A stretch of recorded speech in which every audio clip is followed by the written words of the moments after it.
அல்ஹம்துலில்லாஹ் வ அஷ்ஹது அன் லா இலாஹ இல்லல்லாஹ் வஹ்தஹு லா ஷரீக லஹ். எல்லா புகழும் அல்லாஹ் சுப்ஹானஹு வ தஆலாவுக்கு மட்டுமே. உண்மையான ஒரே கடவுளாகிய அவரை தவிர வேறு தெய்வம் இல்லை என்று நான் சாட்சி கூறுகின்றேன். அவர் தனித்தவர், இணை துணை இல்லாதவர். அவுது பில்லாஹி மினஷ் ஷைத்தானிர் ரஜீம். பிஸ்மில்லாஹிர் ரஹ்மானிர் ரஹீம். எல்லாம் வல்ல அல்லாஹ்வுடைய கிருபையினால நம்முடைய வாழ்க்கையை நாம எப்படி வாழணும் அப்படிங்கிறத குர்ஆன் மூலமா கத்துக் கொடுத்த அந்த அல்லாஹ் சுப்ஹானஹு வ தஆலாவுக்கு நன்றி கூறியவனாக இந்த ஜும்மா பிரசங்கத்தை ஆரம்பிக்கிறேன். இந்த குர்ஆன்ல அல்லாஹ் சுப்ஹானஹு வ தஆலா பல கட்டளைகளை சொல்லி இருந்தாலும் ரொம்ப முக்கியமா சொல்லக்கூடியது சலாத்து, அதுக்கு அடுத்தது ஜகாத். சலாத்து குறித்து அல்லாஹ்வுடைய நாட்டப்படி அல்லாஹ்வுடைய கிருபையில நிறைய நம்ம பார்த்துட்டோம். எப்படி தொழுவணும், எப்படி தொழுவ கூடாது, நம்ம கூட இருந்தவங்களை எப்படிலாம் யார் யாரெல்லாம் இன்னைக்கு எப்படிலாம் மாறி போயிட்டாங்க, அவங்கெல்லாம் சலாத் ரஷாத் கலீஃபா தன்னுடைய சுய அபிப்பிராயத்தின் அடிப்படையில நமக்கு சொல்லி கொடுத்துட்டாருன்னு சொல்லக்கூடிய அளவுக்கு போயிட்டாங்க, அந்த எக்ஸ்டெண்டுக்கு போயிட்டாங்க. நமக்கு தெரிஞ்சுன்னா இப்ப எப்படி அவர் தொழுதாரு, இன்னைக்கு அவர் சொர்க்கத்துல தான் இருக்காரு. சோ அந்த மாதிரி நாம தொழுது இன்ஷா அல்லாஹ், அல்லாஹ் நாருனா நாமளும் சொர்க்கத்துக்குள்ள போயிருவோம் இன்ஷா அல்லாஹ். அல்லாஹ் நாருனா இன்னொரு விஷயம் நமக்கு நல்லா தெரியணும், அவர் கற்றுக் கொடுக்காத அந்த முறைப்படி தொழக்கூடிய மக்கள் சொர்க்கத்துக்கு போவாங்களா? அவர் சொல்லிக் கொடுக்காத முறைப்படி பாரம்பரியமா தொழக்கூடியவங்களாகட்டும், இப்ப புதுசா சில டெக்னிக்ஸை சொல்லிக் கொடுக்கக்கூடிய மக்களாகட்டும், இது போன்ற முறைப்படி தொழக்கூடிய மக்கள் சொர்க்கத்துக்கு போவாங்களான்றா நமக்கு தெரியாது. அக்கார்டிங் டு தி குர்ஆன் போக மாட்டாங்கன்னு அர்த்தம். குர்ஆனின் அடிப்படையில முகமது நபி, இப்ராஹிம் நபி எல்லாம் இப்படிதான் தொழுதாங்கன்னு அவர் சொல்லி கொடுத்துட்டாரு. அதுக்கு மாற்றமா தொழக்கூடிய நிலைமை குறித்து நாம கமெண்ட் பண்ண வேண்டிய தேவையில்லை. அல்லாஹ் நம்மளை பாதுகாப்பாங்க. ஆனா ஒரு விஷயம், தெரியாமலே அந்த தவறு செய்யக்கூடியவங்க ஒரு கூட்டம், எல்லாத்தையும் தெரிஞ்சுக்கிட்டு செய்யறவங்களுக்கு குர்ஆன் என்ன சொல்லுது? டபுள் த ரெட்ரிபியூஷன் சொல்லுது. தண்டனை அவர்களுக்கு 2 மடங்கு தண்டனை அவர் கொடுக்கப்படும் நல்லா சொல்றாங்க. இன்ஷா அல்லாஹ் நாம இன்னைக்கு ஜகாத்தை பத்தி பார்ப்போம். அல்லாஹ் சொல்றாங்க 2:215, 3:192, நாம கொடுக்கக்கூடிய தர்மம் எதுவா இருந்தாலும் அதை குறித்து அல்லாஹ் முற்றிலும் நன்கறிந்தவராக இருக்கின்றார். நாம கொடுக்கக்கூடிய தர்மம் எதா இருந்தாலும் சின்னதோ பெருசோ அல்லாஹ்வுக்கு அது நல்லா தெரியும் அப்படின்னு குர்ஆன் சொல்லுது. 2:215, 3:92.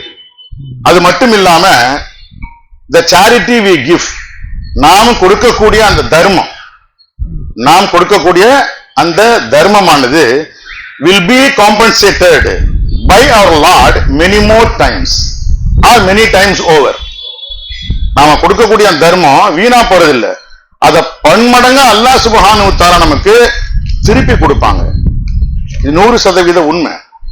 நாம கொடுக்கக்கூடிய தர்மத்தை அல்லாஹ் ஈடு செய்வாங்க. அதுவும் கொஞ்சம் கொடுத்த மாதிரி இல்ல, பன்மடங்காக பெருக்கி அல்லாஹ் நமக்கு கொடுப்பாங்கன்னு சொல்லி 2:262, 272, 30:33 போன்ற வசனங்கள் நமக்கு சொல்லுது. அதே மாதிரி 2:267 என்ன சொல்லுது? ஏன்னா ஒரு விஷயம், எந்த ஒரு விஷயமா இருந்தாலும் நல்லா தெரிஞ்சுக்கங்க, அதை நாம தெரிஞ்சு செய்யணும். நோயிங் ஆஃப் காட், ஏன் உங்களுக்கு அல்லாஹ்வை பத்தி தெரிஞ்சுக்கிறோம் அப்படின்னு ரஷாத் சொல்றாருன்னு சொன்னா, கடவுளை பத்தி தெரிஞ்சுக்காம கடவுள் மீது கொள்கின்ற நம்பிக்கை செல்லத்தக்கதல்ல. இட் ஹாஸ் நோ வேல்யூ, அதுக்கு வேல்யூ இல்லை. எப்படி எல்லா God is the doer of everything அடிப்படையில் எல்லாத்தையும் செய்யக்கூடியவர் அல்லாஹ் தான். இது போன்ற அது மட்டுமே, இது மாதிரி எல்லாம் ஆம்னி பிரசன்ட். இன்னைக்கு ஒரு பெரிய நடிகை ஆம்னி பிரசன்ட்னு பிரைம் மினிஸ்டருக்கு முன்னால சொல்லுச்சுன்னு சொல்லி எல்லாரும் சிலாகித்து போட்டு பெரிய பப்ளிசிட்டி பண்றாங்க. ஆம்னி பிரசன்ட்ங்கிற வேர்டு இந்த குர்ஆன்ல ஒரே ஒரு இடத்துல தான் இருக்கு. ஒரே ஒரு இடத்துல தான் அல்லாஹ் சுப்ஹானஹு வ தஆலா ஆம்னி பிரசன்ட்ங்கிற வார்த்தையோடு கூடிய வசனத்தை இந்த குர்ஆன்ல கொடுத்திருக்காங்க. அதுக்கு அடுத்து தொடர்ந்து ஆம்னிசென்ட், எங்கும் நிறைந்தவர் எல்லாம் அறிந்தவர். அந்த எங்கும் நிறைந்தவர் ஒரே ஒரு இடம் தான். அப்போ எங்கும் நிறைந்தவராகிய அல்லாஹ் சுப்ஹானஹு வ தஆலா இங்கேயும் இருக்கிறாங்க. நம்ம wherever you are, God is with you ன்னு குர்ஆன் சொல்லுது.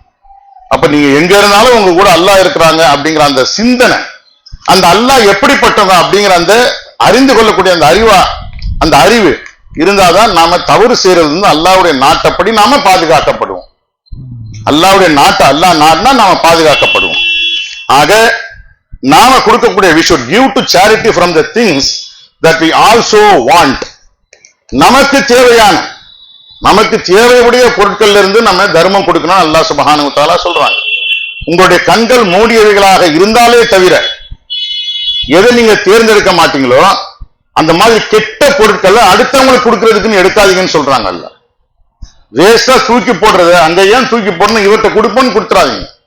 உங்களுக்கு எது பிடிக்குமோ, உங்களுக்கு எது தேவையோ அந்த தேவை நீங்க என்ன செய்யணும், அந்த தேவையுடைய பொருளை மற்றவங்களுக்கு ஜக்காத்தாவோ அல்லது சேரிட்டி சதகாவாவோ நீங்க கொடுக்கணும் அப்படின்னு அல்லாஹ் சுப்ஹானஹு வ தஆலா சொல்றாங்க 2:267.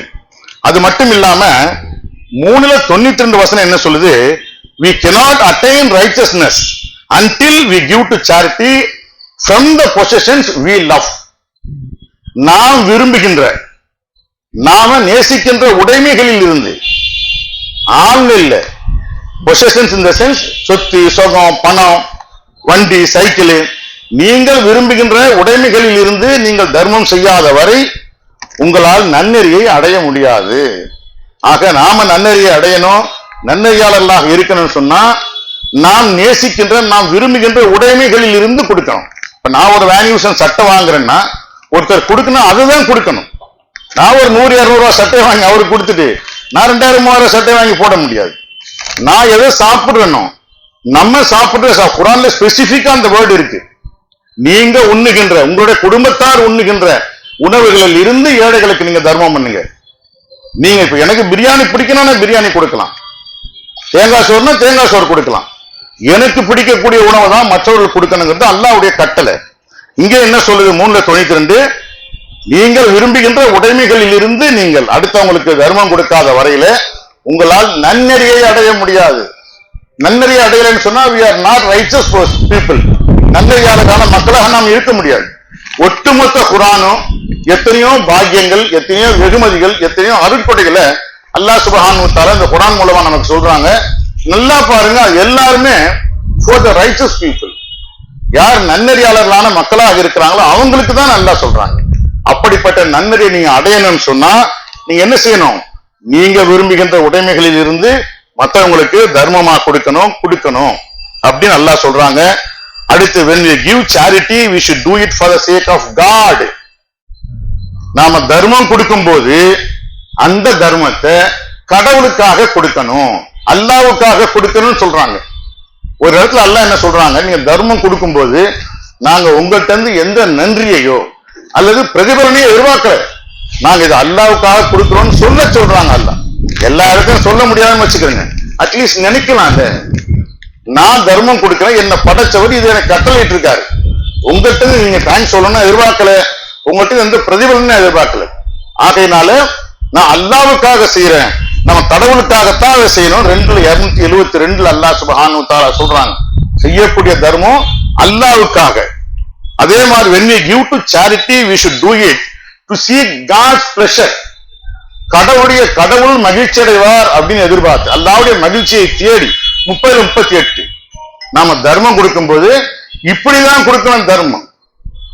நாம அல்லாஹ்வுடைய பொருத்தத்தை, இந்த பிளஷர்ங்கிறது மகிழ்ச்சி அல்லது பொருத்தம்னு கூட சொல்லலாம், கடவுளுடைய பொருத்தத்தை தேடி நீங்க என்ன பண்ணணும், தர்மம் பண்ணணும், மற்றவங்களுக்கு கொடுக்கணும்னு சொல்லி அல்லாஹ் சொல்றாங்க. we should not do it to gain favors from other people. மற்ற மக்களிடம் வந்து சலுகைகளை எதிர்பார்த்து தர்மம் கொடுக்க கூடாது. 4:38 நான் கொடுக்கக்கூடிய தர்மம் என்ன அவர் வந்து 10 பேர் பாக்குறாங்க, என்ன அவங்க பாராட்டுவாங்க, என்ன நல்லவன் சொல்லுவாங்க, என்ன பெரிய வல்லல்னு சொல்லுவாங்க, ஏதாவது இந்த மாதிரி நிலைமைகளை செஞ்சா அந்த தர்மத்துக்கு பிரயோஜனம் இல்லை. மற்றவருடைய சலுகைகளை அனுகூலங்களை எதிர்பார்த்து நாம் என்ன செய்யக்கூடாது, தர்மம் செய்யக்கூடாது. நாம் கொடுக்கக்கூடிய தர்மம் முழுக்க கடவுளை நம்முடைய சிந்தனையில் நிறுத்தியதாக இருக்க வேண்டும். அல்லாஹ்வை நினைச்சு அப்படி கொடுக்கணும்னு சொல்றாங்க. அல்லாஹ் சுப்ஹானஹு வ தஆலா சொல்றாங்க 3:134 நம்ம எல்லாருக்கும் தெரியும், we should do it during good times as well as bad times. நல்ல காலம் கெட்ட காலம் ரெண்டு காலங்களிலுமே நாம தர்மம் கொடுக்கணும். நல்ல நாட்கள்லையும் கஷ்டமான நாட்கள்லையும் தர்மம் கொடுக்கணுங்கிறது அல்லாஹ்வுடைய கட்டளை. 3:134 அது மட்டும் இல்லாம 53:34 அல்லாஹ் சொல்றாங்க தர்மத்தை you should do it often. அடிக்கடி தர்மம் பண்ணணும். வருஷத்துக்கு ஒரு வாட்டி பண்றாங்க சில பேர், அப்படிலாம் பண்ணக்கூடாது. அடிக்கடி தர்மம் பண்ணணுங்கிறது அல்லாஹ்வுடைய கட்டளை. ஏன்னா இந்த தர்மம் ஜகாத்துன்னு சொல்றீங்களே, இந்த குர்ஆன் சொல்லக்கூடிய ஜகாத்து கடவுளுக்கு மிகவும் பிரியத்திற்குரிய ஒரு செயல், கடவுளால் மிகவும் நேசிக்கப்படக்கூடிய ஒரு காரியங்கள்ல ஒண்ணு ஜகாத்து நாம கொடுக்கிறது. எப்பவுமே நல்லா ஞாபகம் வச்சுக்க, நம்மகிட்ட இருக்கக்கூடிய எந்த காசு நம்முடைய காசு இல்லை, எல்லாமே அல்லாஹ் கொடுத்தது. அவர்களுக்குரிய நம்முடைய வாழ்வாதாரங்களில் இருந்து தர்மம் கொடுக்கின்றார்கள் அல்லாஹ் சொல்றாங்க. அவன் சம்பாரிச்சு அவன் கொடுக்கலான்னு சொல்லல, அவர்களுக்கு நாம் கொடுத்த நம்முடைய வாழ்வாதாரங்களில் இருந்து அவங்க தர்மம் கொடுக்கறாங்க. நீங்க தர்மம் கொடுங்க, நீங்க வச்சிருக்க எல்லாமே நான் கொடுத்ததுதான், அல்லாஹ் கொடுத்ததுதான். ஒரு மனிதர் ஏழையாக இருக்கிறாரா அதுக்கு காரணம் அல்லாஹ், ஒருத்தர் பணக்காரரா இருக்காரா அதுக்கும் காரணம் அல்லாஹ். ஆகையினால நான் கொடுத்ததுல தர்மம் கொடுங்க, அடிக்கடி கொடுங்கன்னு அல்லாஹ் சுப்ஹானஹு வ தஆலா சொல்றாங்க. அது மட்டும் இல்லாம அதே வசனம் என்ன சொல்றது, we should do it sufficiently, போதுமான அளவு கொடுங்க. ஒருத்தருடைய தேவைக்கு பூர்த்தி செய்யற மாதிரி கொடுங்க, தேவையான அளவு கொடுங்கன்னு சொல்லி அல்லாஹ் சுப்ஹானஹு வ தஆலா சொல்றாங்க. அது மட்டும் இல்லாம 19:31 ஈசா நபி மூலமா அல்லாஹ் சொல்லக்கூடியது. இந்த வசனம் இந்த ஒரு கருத்தை மட்டும் சொல்லல, ஈசா இனிமேல் திரும்பி வரமாட்டாருங்கிற கருத்தை சொல்லக்கூடிய இந்த வசனம். நான் உயிரோடு இருக்கும் காலம் எல்லாம் we should do it as long as we live, நாம் உயிருடன் இருக்கும் காலம் எல்லாம் சாரிட்டி தர்மம் கொடுக்கணும்.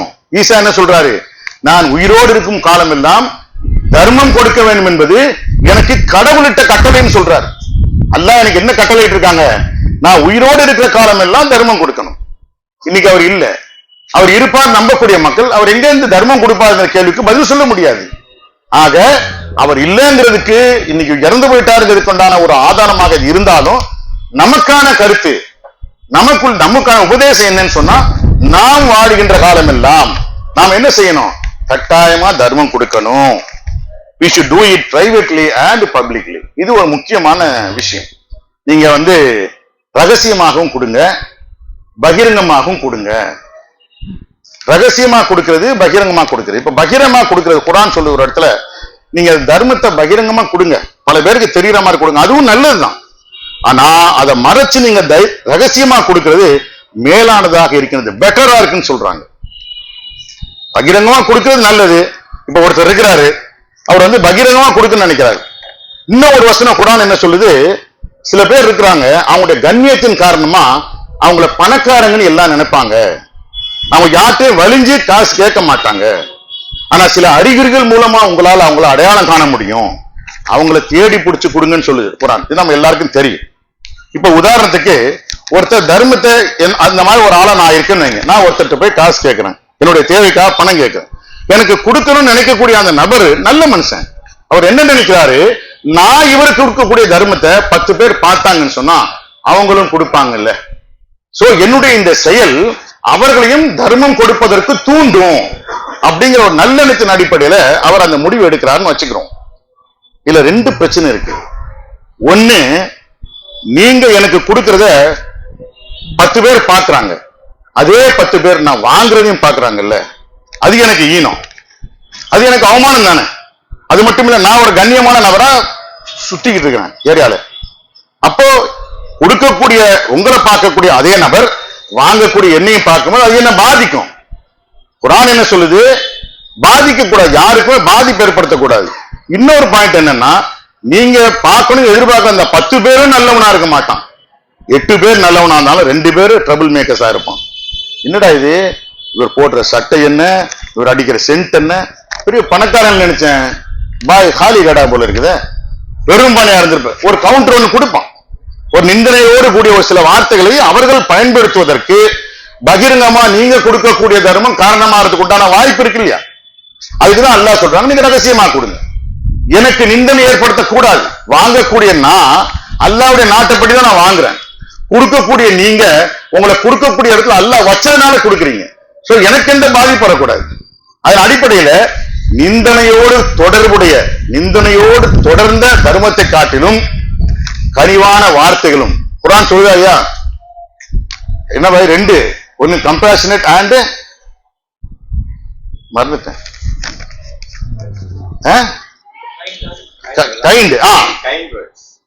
கனிவான வார்த்தைகள் மற்றும் இரக்கமான சிந்தனை மேலானதாக இருக்கு சொல்றாங்களா இல்லையா அல்லாஹ்? ஆக யாருக்கும் நாம கொடுக்கக்கூடிய தர்மத்தினால பாதிப்பு வரக்கூடாது. ரொம்ப ரொம்ப முக்கியமான ஒரு பாயிண்ட்டுங்க. அடுத்து தர்மம் கொடுக்கக்கூடிய பொதுவாகவே அதுல ஒரு பாசிட்டிவ் சைக்கலாஜிக்கல் எஃபெக்ட் இருக்கு. ஒரு மன ரீதியான ஒரு ஒரு சாதகமான சூழ்நிலை, ஒரு ஃப்ரெண்ட்லி. இப்ப யாரையும் ஒருத்தரையும் போய் இப்போ நம்ம சாப்பாடே எடுத்துட்டு போறோம், அண்ணன் சாப்பிடுங்க, தைரியமா போய் கேட்கலாம். ரொம்ப ஈஸியா போய் நம்மளால அவங்களை அப்ரோச் பண்ண முடியும். பொதுவா இப்ப மத்தவங்கிட்ட கேட்க முடியாதுல்ல, அண்ணன் சாப்பிடுறீங்களா, உடனே அவர் என்ன செய்வார், ஓகே. அது மட்டும் இல்லாம நம்மளுக்கு இருக்கக்கூடிய இந்த ஆங்ஸைட்டி, ஸ்ட்ரெஸ், இது எல்லாமே நீங்க கொடுத்து பாருங்க, அனுபவப்பட்டவங்களுக்கு தெரியும். இது எல்லாத்தையுமே அது போக்கிடும். தர்மம் கொடுக்கிறது, இந்த கவலை கிவலை எல்லாத்தையும் போக்கிறோம். கொடுங்கப்பா கொடுங்க அண்ணன் அப்படின்னு அவர் வாங்கும்போது நமக்கு ஒரு நம்மள அறியாம ஒரு ஒரு ஆத்ம திருப்தி டெஃபினட்டா வரும். எல்லாம் வேணா எக்ஸ்பீரியன்ஸ் பண்ணி, உங்களுக்கு எக்ஸ்பீரியன்ஸ் இருக்கும், இருந்தாலும் ஒரு வாட்டி ட்ரை பண்ணி பாருங்க. இன்ஷா அல்லாஹ் ஒரு 10 பாக்கெட் சாப்பாடை வாங்கிட்டு போய் செக்யூரிட்டிஸ் அவங்க தேடி போய் நம்ம கொடுக்கும்போது கொடுங்க பாய் கொடுங்க அண்ணன் இப்படி மாத்தி மாத்தி ஒவ்வொருத்தரும் ஒரு வார்த்தையை சொல்லி அந்த வார்த்தைகளை கேட்கும்போது ஒரு சந்தோஷம், ஒரு மகிழ்ச்சி. இது அல்லாஹ் கொடுக்கிறது, டெஃபினட்டா இது நமக்கு கிடைக்கும். இதை நம்ம மறந்துடக்கூடாது. இது மாதிரி இந்த மாதிரி சொல்லக்கூடிய வசனங்கள் நிறைய இருக்குதுங்க. அது மட்டும் இல்லாம கடவுள் பக்கமாக நாம் இருக்கணும், அல்லது நம் பக்கமாக அல்லாஹ் இருக்கணும் அப்படின்னு சொன்னா நாம சேரிட்டி கொடுக்கணும். நம்ம சேரிட்டி கொடுக்கலன்னா நம்ம கடவுளுக்கு எதிரானவர்கள்னு குர்ஆன் சொல்லுது. நம்ம தர்மம் பண்ணலன்னு சொன்னா otherwise we are against him. நம்ம தர்மம் பண்ணா அல்லாஹ்வுக்கு எதிரானவர்கள். ரொம்ப தெளிவா சொல்லுது குர்ஆன். 5:12 படிச்சு பாருங்க. நீங்க கடவுள் தர்மம் பண்ணீங்கன்னா அல்லாஹ்வுக்கு ரொம்ப நெருக்கமாயிருவீங்க, நீங்க அதை உணர்வீங்க. ரஷாத் கலீஃபா ஒரு ஃபுட் நோட்ல கூட அதை கொடுத்திருப்பார். நீங்க அதை உணர்வீங்க, கட்டாயம் உங்களால அதை உணர முடியும் அப்படின்னு சொல்றாரு. அது மட்டும் இல்லாம 57:18 இந்த மாதிரி சில வசனங்கள் என்ன சொல்லுது, we never lose money when we give to charity. நாம தர்மம் பண்றதுனால ஒருபோதும் நாம் நம்முடைய பணத்தை இழப்பதில்லை. ஏன்? நாம தர்மம் ரஷாத் கலீஃபா ஒரு இடத்துல இப்படி சொல்வார், நீங்க உங்க பாக்கெட்ல இருந்து எடுத்து ஒரு 100 ரூபாய் ஒருத்தர் கொடுக்குறீங்கன்னு சொன்னா உங்க உடம்புல இருந்து எடுத்து நீங்க உங்களுடைய ஆன்மா கொடுக்குறீங்க. உங்க garment, this is the garment of us, நம்முடைய கார்மெண்ட் உடம்புல இருந்து எடுத்து உங்க ஆன்மா கொடுக்குறீங்க. It will be credited in your account. உங்களுடைய கணக்கில் இது வர வைக்கப்படும். Post retirement account. நீங்க ரிட்டையர் ஆனதுக்கு பின்னால உங்களுக்கு கிடைக்கக்கூடிய அந்த அக்கவுண்ட்ல இது கிரெடிட் ஆகும். நம்மளை பொறுத்த மட்டும் ரிட்டையர்மெண்ட் என்னது, மவுத். நாம கொடுக்கக்கூடிய தர்மம் நம்முடைய மரணத்துக்கு பின்னால நன்மைகளின் வரவுகளாக நமக்கு திருப்பி கொடுக்கப்படும். மல்டிப்ளைட் வித் மேனிஃபோல்டுன்னு சொல்றாங்க அல்லாஹ் சுப்ஹானஹு வ தஆலா. பன்மடங்காக பெருகிய நிலையில எல்லாத்தையும் உங்களுக்கு இந்த மாதிரி காசு அல்லாஹ் நமக்கு நிறைய இருக்கும். அதே மாதிரி அல்லாஹ் நமக்கு அருட்கொடைகளை சொர்க்கத்துல கொடுக்குறாங்க பாருங்க. அப்ப நம்மகிட்ட ஒரு சல்லி காசு வாங்க மாட்டாங்க, ஃப்ரீ. அல்லாஹ்வுடைய கட்டளைகளுக்கு கட்டுப்பட்டு அல்லாஹ்வுக்கு கீழ்ப்படிந்து நாம நடந்தோம் அப்படின்னு சொன்னா எல்லாமே ஃப்ரீன்னு சொல்றாங்க அல்லாஹ் சுப்ஹானஹு வ தஆலா. காசு நம்மகிட்ட தான் இருக்கு. ஆக நம்ம கடவுளுக்கு நெருக்கமாக கொண்டு வரக்கூடிய காரியங்கள்ல தர்மமும் ஒன்னா இருக்கு. ஏன்னா நமக்கு தர்மம் கொடுக்கும்போது அல்லாஹ்வுக்கு லோன் கொடுக்கிறோம். குர்ஆன் சொல்லுகிற கடவுளுக்கு நன்னறி என்னும் கடனை கொடுத்து அதை தங்களுக்கே பன்மடங்காக திரும்பி பெறுவதற்கு விரும்புகின்றவர் யார் அப்படின்னு அல்லாஹ் கேட்கிறாங்க. அது மட்டும் இல்லாம charity is the best insurance for our wealth. நம்முடைய சொத்து சுகத்துக்கு, நம்முடைய பணத்துக்கு அது ஒரு காப்பீடு. தர்மம் பண்றது, ஜகாத் கொடுக்கிறது ஒரு இன்சூரன்ஸ், அது காப்பீடு. அது அதனால நம்ம கட்டாயம் தர்மம் கொடுக்கணும். ஏன்னா if you don't want something bad to happen to our wealth, நம்முடைய சொத்து சுகம் பணத்துக்கு எந்த கேடு வந்துடக்கூடாது, எந்த கெடுதல் நாம வரக்கூடாதுன்னு விரும்புனா அதுல இருந்து ஒரு பகுதியை தர்மம் கொடுத்துடணும். அதுல இருந்து ஒரு பகுதியை அல்லாஹ்வுடைய கட்டளை கீழ்ப்படிஞ்சு ஜகாத்தாவோ சேரிட்டியாவோ கொடுத்துடணும். அப்ப நம்முடைய பணம் பாதுகாப்பை பெறும் சொல்லி அல்லாஹ் சுப்ஹானஹு வ தஆலா சொல்றாங்க. 89 16 16 17 18 இன்ஷா அல்லாஹ் நம்ம தொடர்ந்து பார்ப்போம். இப்ப அல்லாஹ்விடத்துல தௌபா செய்வோம். தூபு இலல்லாஹ். அல்ஹம்துலில்லாஹ் வ அஷ்ஹது அன் லா இலாஹ இல்லல்லாஹ் வஹ்தஹு லா ஷரீக லஹ். எல்லா புகழும் அல்லாஹ் சுப்ஹானஹு வ தஆலாவுக்கு மட்டுமே. உண்மையான ஒரே கடவுளாகி அவரை தவிர வேறு தெய்வம் இல்லை என்று நான் சாட்சி கூறுகின்றேன். அவர் தனித்தவர், இணை துணை இல்லாதவர். அஊது பில்லாஹி மினஷ் ஷைத்தானிர் ரஜீம். பிஸ்மில்லாஹிர் ரஹ்மானிர் ரஹீம். அதுக்கு அடுத்து 7:156 24:56 7:156 24:56 இந்த 2 வசனங்களையும் அல்லாஹ் சுப்ஹானஹு வ தஆலா என்ன சொல்றாங்க, அந்த வசனங்கள் சொல்லக்கூடிய கருத்து என்ன அப்படின்னு சொன்னா, God has encompassed everything with his mercy. அல்லாஹ்வுடைய கருணை எல்லாவற்றையும் சூழ்ந்திருக்கின்றது. கடவுள் தன்னுடைய கருணையை கொண்டு அனைத்தையும் சூழ்ந்திருக்கின்றார். அல்லாஹ்வுடைய கருணை எல்லாத்தையும் சூழ்ந்திருக்கு. But there is an additional special mercy, ஒரு கூடுதலான பிரத்யேகமான கருணை யாருக்கு அப்படின்னு சொன்னா, from God those who give to charity. எவர்கள் தர்மம் கொடுக்கின்றார்களோ அவர்களுக்கென்று பிரத்யேகமான ஒரு அடிஷனல் mercy அல்லாஹ் சுப்ஹானஹு வ தஆலா இந்த வசனங்கள்ல சொல்றாங்க. இன்ஷா அல்லாஹ் எடுத்து பாருங்க, சரியா? அது மட்டும் இல்லாம 9:18 வசனம், யார் ஜகாத் கொடுக்கிறது இல்லையோ அவங்க மஸ்ஜிதுக்குள்ள அடிக்கடி பிரவேசித்தல் ஆகாது. Believe in God, believe in the last day, observe the contact prayers and give the obligatory charity and fear only God. Fear except God. கடவுளின் மீதான நம்பிக்கை, இறுதி நாளின் மீதான நம்பிக்கை, தொடர்பு தொழிலை கடைபிடிப்பது, 4வது ஜகாத் கொடுப்பது, கடவுளை தவிர யாருக்கும் பயப்படாம இருக்கிறது. இவர்கள் அல்லாஹ்வுடைய அருட்கொடைகள் மற்றும் கருணைக்கு தகுதி பெற்று விட்டார்கள் அப்படின்னு சொல்றாங்க. அல்லாஹ் ஜகாத் கொடுக்கக்கூடியவங்க இந்த பட்டியலில் நாம ஜகாத் கொடுத்தா நாம இந்த பட்டியலில் சேர்ந்துருவோம். அல்லாஹ்வுடைய அருட்கொடைகளுக்கும் கடவுளுடைய கருணைக்கும் இவர்கள் தகுதி பெற்று விட்டார்கள் அப்படின்னு அல்லாஹ் சுப்ஹானஹு வ தஆலா சொல்றாங்க. குர்ஆனை பொறுத்த மட்டும் ஒவ்வொரு வசனத்திற்கும் பின்னாலங்க எல்லாத்துக்கும் பின்னால் ஒரு காரணம் இருக்கு. அன்னைக்கு அவர் இசாக் பேசினார் பாருங்க போன வாரம், இன்னா லில்லாஹி வ இன்னா இலைஹி ராஜிஊன். நிச்சயமாக நாம் கடவுளுக்கே உரியவர்கள், நாம் அவரிடமே திரும்ப சென்று கொண்டிருக்கின்றோம். இத சொல்லணும். எந்த அந்த கஷ்டம் சின்னது பெருசுங்கிறது இல்லை இங்க பிரச்சனை. கஷ்டம் நம்ம வந்துட்டா தடுமாறுறோம், மூச்சு அடைக்குது, படிக்கட்டுல ஸ்லிப் ஆகுறோம், எப்ப வேணா சொல்லலாம், எப்போனாலும் சொல்லணும். அதுக்கு அடுத்த வசனம் இருக்கு, அதுல அல்லாஹ் சொல்றாங்க இந்த மாதிரி இவர்கள் கடவுளுடைய அருட்கொடைகள் மற்றும் கருணைக்கு தகுதி அடைந்து விட்டார்கள். சொல்லுதா இல்லையா குர்ஆன்? அல்லாஹ் சொல்றாங்களா இல்லையா? யார் இதை சொல்றாங்களோ அவங்க அல்லாஹ்வுடைய பாதுகாப்பு வளையத்துக்குள்ள, அல்லாஹ்வுடைய கருணைக்குள்ள வந்துடுறாங்க. அதே மாதிரிதான் ஹஸ்புனல்லாஹு வ நிஅமல் வக்கீல். மக்கள் எல்லாரும் உங்களுக்கு எதிராக ஒன்னா சேர்ந்து தயாராயிட்டாங்க அப்படின்னு சொல்ற அந்த செய்தி, அதை கேட்டு அந்த செய்தியானது அவருடைய விசுவாசத்தை பலப்படுத்த மட்டுமே செய்தது அப்படின்னு சொல்றாங்க. அல்லாஹ் இந்த மாதிரி 100 பேர், நம்ம 100 பேர் சேர்ந்துட்டா பயப்படுவோங்க. நம்ம உன்னை வெட்டுறது 100 பேர் நிக்கிறான்பா அப்படின்னா அது அவருடைய விசுவாசத்தை பலப்படுத்த மட்டுமே செய்தது. இவர்கள் வழிநடத்தப்பட்டவர்களுக்கு இடையில இருக்கின்றார்கள் சொல்றாங்க அல்லாஹ். among the guided ones, எவர்கள் வழிநடத்தப்பட்டவர்களாக இருக்கின்ற, அப்படின்னா என்ன அர்த்தம்? இவர்கள் வழிநடத்தப்படுவார்கள். இந்த மாதிரி சூழ்நிலையில இந்த மாதிரி சொல்லக்கூடியவங்க கடவுளால் வழிநடத்தப்படுவார்கள் சொல்லி அல்லாஹ் சுப்ஹானஹு வ தஆலா சொல்றாங்க. அது மட்டும் இல்லாம யார் தர்மம் கொடுக்கிறாங்களோ 16:75, someone who gives to charity and someone who doesn't give to charity are not equal.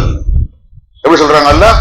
தர்மம் கொடுக்கிறவங்களும் தர்மம் கொடுக்காதவங்களும் சமமானவர்கள் அல்ல, ரெண்டு பேரும் ஒரே மாதிரியானவங்க இல்ல அப்படின்னு அல்லாஹ் சுப்ஹானஹு வ தஆலா 16:75 சொல்றாங்க. அதுக்கப்புறம் நம்ம எல்லாருக்குமே தெரியும், தர்மம் கொடுக்கிறவங்களுக்கு குர்ஆன்ல அல்லாஹ் சுப்ஹானஹு வ தஆலா சொல்லக்கூடிய ஒரு உதாரணம், ஒரு தானியம் 7 கதிர்கள், ஒவ்வொரு கதிர்லையும் 100 தானியம், 700 டைம்ஸ். ஆனா 700 டைம்ஸோட அல்லாஹ் முடிக்கல. அல்லாஹ் தான் நாடுகின்றவர்களுக்கு அதை பன்மடங்காக பெருக்குவார்னு சொல்லிதான் அந்த வசனம் முடியுது. அது 700 இருந்து 7000 ஆகலாம், 70,000 ஆகலாம், 7,70 crores ஆனா கூட யாரு ஏன்னு கேட்க முடியாது. அல்லாஹ் நாடுனா அவ்வளவும் கொடுக்கக்கூடியவங்களா இருக்கிறேன்னு சொல்லி இந்த வசனம் மூலமாக நமக்கு சொல்றாங்க. இது 2:261 இத சொல்லுதுங்க. அடுத்து நம்ம எதை தர்மமா கொடுத்தாலும் அல்லாஹ் சுப்ஹானஹு வ தஆலா அதுக்காக நமக்கு வெகுமதி அளிப்பாங்கிறத 34:39 சொல்லுது. இன்னொரு முக்கியமான விஷயம் 9:54, we should be happy to give to charity.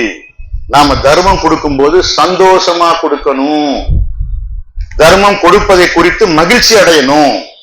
நாம தர்மம் செய்யறதுக்கு சந்தோஷப்படணும், மகிழ்ச்சி அடையணும்னு சொல்லி அல்லாஹ் சொல்றாங்க. சொல்லிட்டு and we should do it with the full pleasure. மகிழ்ச்சியோட கொடுக்கணும். ஆஹா போதே காசு, மகிழ்ச்சியோட கொடுக்கணும்னு சொல்லி அல்லாஹ் சுப்ஹானஹு வ தஆலா இதே 9:54 சொல்றாங்க. அது மட்டும் இல்லாம அதே 9:54 இன்னொரு விஷயத்தை சொல்லுது, charity does not count if we give it with hesitation. தயக்கத்தோட, சோ கிரட்ஜிங்லி அப்படின்னு அந்த வசனத்துல ஒரு அந்த வார்த்தை, சோ கிரட்ஜிங்ல ரொம்ப தயக்கத்தோட கொடுக்குறாங்க அல்லது மனம் இல்லாம கொடுக்குறாங்க. தயக்கத்தோடு கொடுக்கக்கூடிய தர்மங்கள் கணக்கில் கொள்ளப்படாது. எது சொல்லுது? 9:54. தர்மம் கொடுக்க டக்குன்னு கொடுத்துடணும், தயங்கி இழுத்துலாம் கொடுக்க கூடாது. தயக்கத்தோட கொடுத்து வேஸ்ட், கணக்குல வராதுன்னு சொல்லி எல்லாம் நம்மளுடைய எச்சரிக்கை செய்றாங்க. கடைசியில என்ன சொல்றாங்க? எல்லாம் why should we not spend in the cause of God when God possesses all wealth in the heavens and the earth. வானங்கள் மற்றும் பூமியில் உள்ள அனைத்து செல்வத்தையும் கொண்டவராக கடவுள் இருக்கும் போது, எல்லாத்தையும் கொண்டவராக, எல்லா செல்வ வளங்களையும் எல்லாம் அல்லாஹ்க்கு தானே சொந்தம். அப்படிப்பட்டவராக அல்லாஹ் இருக்கும்போது அந்த அல்லாஹ்வின் நிமித்தம் நாம் ஏன் செலவு செய்ய கூடாது? கொடுத்தா எல்லா வியாபாரத்துக்கும் ஒரு ஏற்ற இறக்கம் இருக்கு பாய். எந்த ஸ்டாக் மார்க்கெட்டோ வியாபாரமோ எல்லாத்துக்கும் சம்டைம்ஸ் ஏறும், சம்டைம்ஸ் கீழே இறங்கும். ஒரு ஸ்கூல்ல கட்டுறோம், ஆஸ்பத்திரி கட்டுறோம், சம்பாதிக்கலாம், படுத்துக்கும், ஜெயிக்கும், தோக்கும். எப்பவுமே சேரிட்டி நெவர் ஃபெயில்ஸ்னு குர்ஆன் சொல்லு. தர்மம் ஒருபோதும் தோல்வி அடையாது. தர்மத்துக்கு ஃபாலே கிடையாது. நீங்க கொடுக்கக்கூடிய தர்மம் ஆல்வேஸ் கெயின் தான், அதுல நஷ்டமே கிடையாதுன்னு சொல்லி அல்லாஹ் சுப்ஹானஹு வ தஆலா சொல்றாங்க. சேரிட்டி நெவர் ஃபெயில்ஸ்னு அல்லாஹ் சொல்றாங்க. அதுக்கு அடுத்து it's absolutely important to give charity as early as possible. ரொம்ப முக்கியம். எவ்வளவு சீக்கிரம், எவ்வளவு முடியுமோ எவ்வளவு குயிக்கா கொடுத்துடணும். நாளைக்கு கொடுப்போமே, நாளைக்கு சேர்த்துட்டா முடிஞ்சு போச்சு. எவ்வளவு குயிக்கா கொடுக்க முடியுமோ அவ்வளவு குயிக்கா கொடுங்க. எப்போ? Before it comes too late. மிகவும் காலதாமதம் ஆகி விடுவதற்கு முன்னர் நீங்க என்ன செய்யணும்? தர்மம் கொடுத்துடணும். அப்புறம் கொடுப்போமே, அடுத்த வருஷம் கொடுப்போமே, நோம்புல கொடுப்போமே, அது உடனே கொடுத்துடணும் சொல்லி அல்லாஹ் சொல்றாங்க 2:254. ஆகையினால நிச்சயமாக நாம் எல்லோரும் கட்டாயமாக தர்மம், ஜகாத் அண்ட் ஜகாத் அண்ட் சதக்கா செய்யக்கூடியவர்களாக நம் அனைவரும் அல்லாஹ் சுப்ஹானஹு வ தஆலா ஆக்கி அருள்பாலிக்க வேண்டும் என்று நம்ம அல்லாஹ்விடத்துல பிரார்த்தனை செய்யறோம். மேலும் எந்தெந்த காரியங்கள் அல்லாஹ்வுடைய பொருத்தத்தை நமக்கு பெற்றுத் தருமோ அந்த காரியங்கள் அனைத்தையும் செய்கின்ற நன்னடியாளர்களாக அல்லாஹ் சுப்ஹானஹு வ தஆலா நம் அனைவரையும் ஆக்கி அருள்பாலிப்பாராக. அதே மாதிரி ஆஸ் யூசுவல் எப்பவுமே நாம கேட்கக்கூடிய பிரார்த்தனை, அல்லாஹ் சுப்ஹானஹு வ தஆலாவுடைய முழு பொருத்தத்தையும், அல்லாஹ் சுப்ஹானஹு வ தஆலாவுடைய முழுமையான பாதுகாப்பையும் இவ்வுலகிலும் மறு உலகிலும் பரிபூர்ணமாக பெற்ற நன்னடியாளர்களாகும். அல்லாஹ் சுப்ஹானஹு வ தஆலா அந்த குர்ஆனிலே நன்னடியாளர்களுக்காக வாக்களித்திருக்கின்ற அருட்கொடைகள், பாக்கியங்கள் மற்றும் வெகுமதிகள் அனைத்தும் கிடைக்க பெற்ற நன்னடியாளர்களாகும். இந்த குர்ஆன்ல அல்லாஹ் சுப்ஹானஹு வ தஆலா ஸ்பெசிபிக்கா குறிப்பிட்டு சொல்லி இருக்கின்ற அந்த எலிட் ஆஃப் தி எலிட் சாபிக்குன் மக்களாகவும் நம்மையும் நம்முடைய குடும்பத்தாரையும் யாரையெல்லாம் நாம் நேசிக்கின்றோமோ அவர்கள் அனைவரையும் அல்லாஹ் சுப்ஹானஹு வ தஆலா ஆக்கி அருள்பாலிப்பாராக அல்லாஹ்விடத்திலே இறைஞ்சி பிரார்த்தனை செய்தவனாக நிறைவு செய்கின்றேன். அக்கீமுஸ்ஸலாம்.